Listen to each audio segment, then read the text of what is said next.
Chapter 19. Troubles. "Joe, I'm anxious about Beth," Mrs. March said worriedly. "It's not her health, it's her spirits.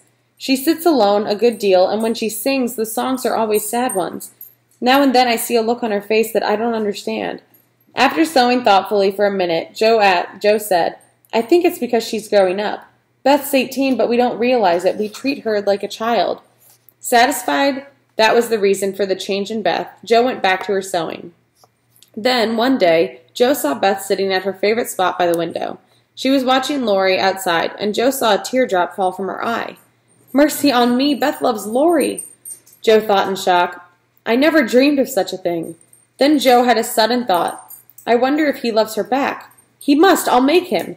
She couldn't ever bear to see her beloved Beth hurt. Joe watched Laurie that night. Nothing unusual happened. Beth was her quiet self, and Laurie was very kind to her. But Joe's imagination ran away with her, and she could swear that Beth was staring at Laurie a little longer than usual, and that Laurie seemed more gentle with her younger sister than ever. In bed that night, Joe was just dropping off to sleep when the sound of a stifled sob made her fly to Beth's bedside. "What is it, Beth?" she asked anxiously. "Is it the old pain?" "No, it's a new one, but you can't cure it. There is no cure," Beth sobbed. She clung to her sister and cried so hard it frightened Joe. "Wouldn't it comfort you to tell me what it is?" Joe asked. "Not now, not yet," Beth replied. "Then I won't ask, but remember, Bethy, that Mother and I are always glad to hear and help you."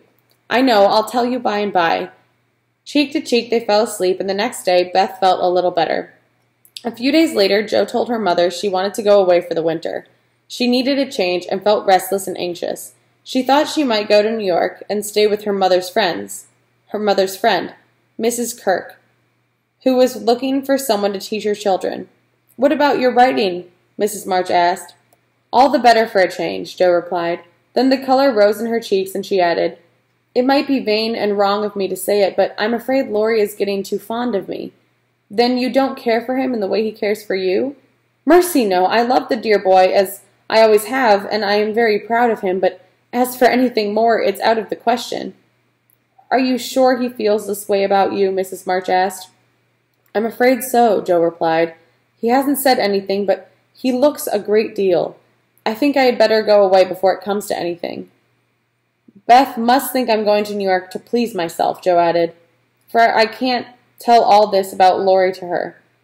But she can comfort him after I'm gone and cure him of this romantic notion." Mrs. Kirk gladly accepted Joe. The plans were settled, and trembling with fear, Joe told Laurie.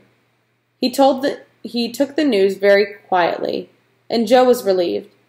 But when he said goodbye, he whispered in Joe's ear, "I won't do a bit of good, Joe. My eye is on you. So mind what you do, or I'll come and bring you home."